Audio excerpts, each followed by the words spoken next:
Euzu billahi mineşşeytanirracim. Bismillahirrahmanirrahim. Elhamdülillah ve salatu ve selamu ala Resulillah.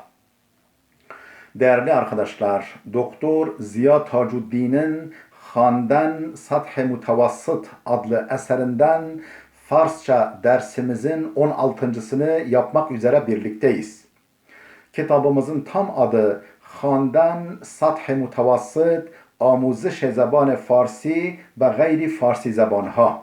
Yani Fars dilli olmayanlara Farsça öğretme kitabı orta seviye 1.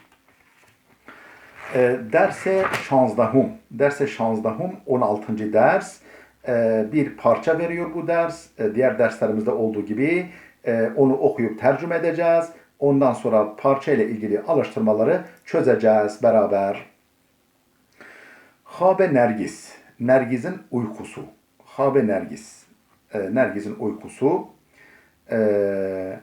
Efendim Subh ruze cum'a bud. Subh ruze cum'a bud. Cuma gününün sabahıydı. Cuma gününün sabahıydı. مادر نرگس پرده را کنار زد و پنجره را باز کرد.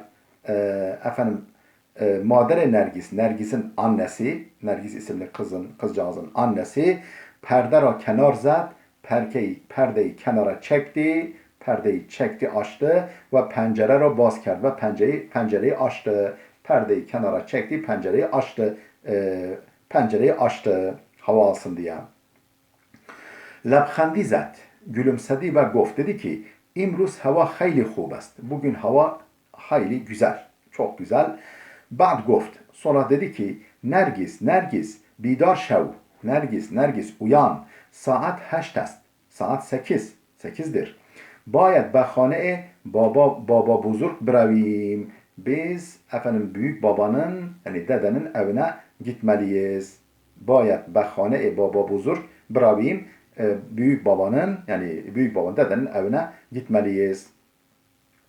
Vakti Nergis ismi baba buzurg ra şinid, Nergis büyük babanın adını duyunca ashab perid, uykudan fırladı, bülent şod, kalktı ayağa ve destşuyi reft, lavaboya gitti ve destu surati hudra şost, ellerini yüzünü yıkadı ve subhane hort, kahvaltı yaptı. Nergis ve madereş her cuma be hane baba buzurg miraftend. Nergis ve annesi her cuma be hane baba buzurg, büyük babanın evine miraftend, gidiyorlar. Her hafta gidiyorlar cuma günü. Ama on ruz Nergis hoşhalter az cumahay diğer bud. Ama on ruz, fakat o gün, yani işte bu uykudan kalktığı gün, Nergis hoşhalter, daha mutlu, az cumahay diğer bud, diğer cuma günlerinden daha mutlu idi. O be madereş gofт, o annesine dedi ki dişep khab didem, dün akşam rüya gördüm. Khab biliyorsun uyku anlamına da geliyor. Bir de khab rüya anlamına da geliyor. Dün akşam rüya gördüm. Yani başlığımız da Habe Nergis, Nergis'in rüyası olsa daha güzel olur. Ben Nergis'in uykusu dedim ama Nergis'in rüyası diye çevirelim, daha güzel olur. Onu düzeltelim değerli dostlar. Dişep khab didem, dün akşam gece rüya gördüm ki be khane baba buzurg miravim, biz büyük babanın, dedenin evine gidiyorduk rüyada. Madereş pursit, annesi sordu. Nergis tu ba ki be khane baba buzurg mirafti? Nergis sen kiminle büyük babanın evine gittin rüyada? Nergis ba taaccub gofт. Nergis hayretle dedi ki başuma seninle, sizinle çetur be in zudi faramuş kerdid? Yani nasıl bu kadar erken, bu kadar çabuk unuttunuz? Nasıl bu kadar erken, bu kadar çabuk unuttunuz? Beraber gittik. Şuma hem der khab mi budid, siz de rüyamdaydınız ve berayem top xaridid ve benim için top aldınız. Benim rüyamdaydınız ve siz benim için top aldınız. Mader xendid u gofт, annesi güldü ve dedi ki Rast میگویی. doğru söylüyorsun. Yad آمدم. Yadem آمد. Yadem آمد hani aklıma hani hatırıma geldi, hatırladım. Çon doktere hubi hasti. Sen efendim güzel kızsın. Sen güzel bir kız olduğun için imruz beyne rah yek tupe diğer hem beraya tu mihram. Efendim imruz bugün beyne rah yol esnasında, yol sırasında yektube diğer hem başka bir topu da berayetu mihram efendim sizin için, senin için satın alırım. Alırım dedi. Efendim parçamızı okuduk, geldik alıştırmalarımıza. Derke matlap, yani konuyu anlama, konuyu kavramaya ilişkin bir alıştırma. Kudam yek az cümlehaye zir dürüst, aşağıdaki cümlelerden hangisi doğru ve kudam yek nadürüst ve hangisi doğru değil. Birinci cümle, Nergis ve Madereş ahire hafta be khane baba buzurg miraftand. Nergis ve annesi ahire hafta sonu be khane baba buzurg miraftand. Büyük babanın evine gidiyorlar. Tabi hafta sonu orada cumartesi pazar değil. Hafta sonu cuma. Cuma günü gittiklerine göre de doğru. Dürüst diyeceğiz. Çünkü onlarda cuma günü tatil. Hafta sonu cuma. Birinci günü cumartesi öyle gidiyor. O zaman dürüst, doğru diyeceğiz. İkinci cümlemiz Madere Nergis beraye o du top xarid. Nergis'in annesi onun için 2 top satın aldı. Hayır, bir tane aldı. Çünkü bir tanesi rüyadaydı. O onu almış sayılmaz. Bir tane. Üçüncü cümlemiz Nergis hayal kerd ki madereş hem xabe ura dideyast. Nergis düşündü ki, yani hayal etti, düşündü ki madereş annesi hem de anlamında annesi de xabe ura dideyast, onun rüyasını annesinin de gördüğünü sandı. Yani rüyada beraberdik ya, onu sen nasıl çabuk unuttun falan diyor. Çocuklar ne masum gerçekten. Efendim dördüncü cümlemiz Nergis ba sadaya baba buzurg ashab bidar şud. Nergis baba buzurgun, yani büyük babanın sesiyle uykudan uyandı. Hayır, annesinin sesiyle uykudan uyandı. Beşinci cümlemiz Madere Nergis feramuş kerd ki Nergis'in annesi unuttu ki anha bayet behane baba buzurg bravan. Büyük babanın evine gideceklerini unuttu. Hayır, unutmadı. Unutmadı. Zaten karar verilmiş, gidilecek. Yanlış. Yani nadürüst diyeceğiz. Altıncı cümlemiz Madere Nergis pencere utak Nergis ra baz kerd. Nergis'in annesi Nergis'in odasının penceresini baz kerd, açtı. Doğrudur. Penceresini açtı. Şimdi bu alıştırmamız bitti. Geldik 5 şıklı alıştırmamıza. Alıştırmamızın 5 şıkkına. Dustur, kaide, gramer kaidesi. Az şekle dürüst fi'li hal istifade kunit. Yani az şekle dürüst fi'li hal istifade kunit. Hal fiilinin yani şimdiki zaman fiilinin doğru şeklini kullanın. Şimdiki zaman fiilin doğru şeklini kullanın. Az şekilde dürüst fi'li hal istifade kunit. Mesela buden kerden. Yani hangisi doğru? Leyla xendan est.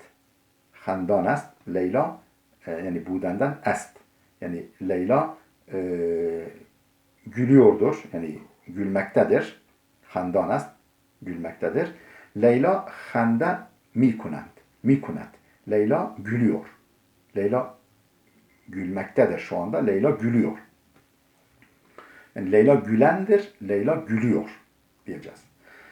Efendim ikinci şıkkımız buden kerden. Yani yine buden imek.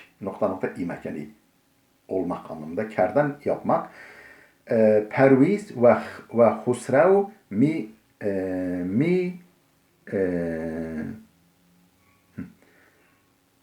ne diyeceğiz? Mi guftand. Perviz ve Husrev, özür dilerim, ben eksik okudum. devamı da var. Ben sanki satır bitti diye. Perviz ve Husrev duçarha suvari mi kunand. Duçarha suvari mi kunand. Yani duçarha iki tekerlekli, yani bisiklet. Efendim bisiklete biniyorlar. Perviz ve Husrev bisiklete biniyorlar. Perviz ve Husrev suvari duçarha hastand. bisiklete binmişler. Yani bisikletin suvarisi olmuş. Yani üzerindedirler anlamında. Efendim üçüncü şıkkımız budan imek, nokta imek, yani dağdan vermek.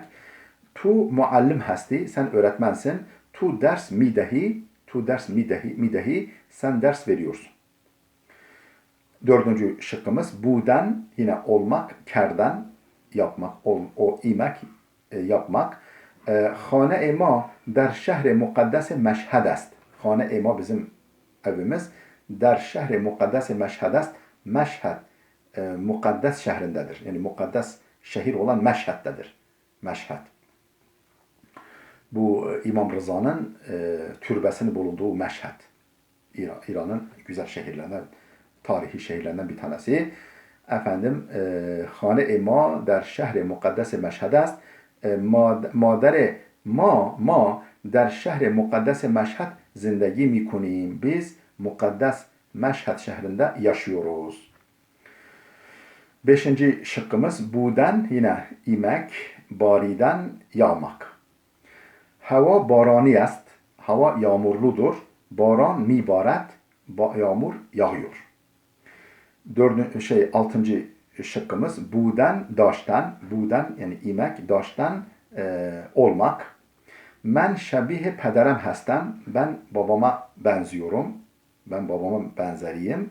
Men ba pederem şebahet darem. Benim babamla benzerliğim var. Benim babamla benzerliğim var. Yedinci şıkkımız buden daştan. Yine imek, daştan yani sahip olmak. Şuma puldar hestiyid. Siz paralısınız. Sizin paranız var. Yani zenginsiniz. Paralısınız. Paranız var. Şuma pule ziyadi darid. Sizin çok paranız var. Siz çok paraya sahipsiniz. Daştan sahip olmak anlamında. Sekizinci şıkkımız buden, yine imek, kerden yapmak. Onlar eknun şu anda der İran hestend. Onlar şu anda İran'dadırlar. Onha her sal be İran seferi kunend. Onlar her yıl İran'a yolculuk yapıyorlar. Seyahat yapıyorlar İran'a. Şimdi bu bu alıştırmamız da bitti. Geldik peş şıkkına. Vajegan kelimeler. Şumare marbut be her yek az levazim zir ra, aşağıdaki levazim, yani aşağıdaki eşya, ev eşyasından her birisiyle irtibatlı rakamı, yani rakamı hani 1, 2, 3 diye sıralanıyor ya sağdaki sütunda. Şumare marbut be her yek az levazim zir ra, aşağıdaki eşyalardan her birisiyle irtibatlı olan rakamı dercaya münasip benevisid, uygun yere yazınız. Orada dairecikler bırakmışlar. Hani hangi isim hangi eşya ile ilgilidir? Yani eşyanın isminin rakamını oraya yazacağız. Ben okuyacağım isimleri, mana vereceğim. Siz oraya rakamını yazarsınız. Puşti yastık demek. Puşt arka demek. Efendim arka yaslanılan yastık anlamında. Orada bir tane yastık var halının üstünde. Qaliçe seccade demek. Qaliçe, halıça, seccade. Yani küçük halı anlamında. Qali, halı demek.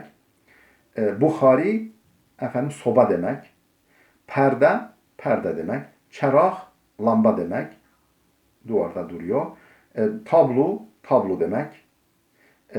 Güldan, vazu demek. Güldan, vazu demek. İçinde güldan, yani gülün konulduğu yer, çiçeğin konulduğu yer demek. Değerli dostlar, dersimiz burada bitti. Gelecek dersimize kadar Allah'a emanet olun.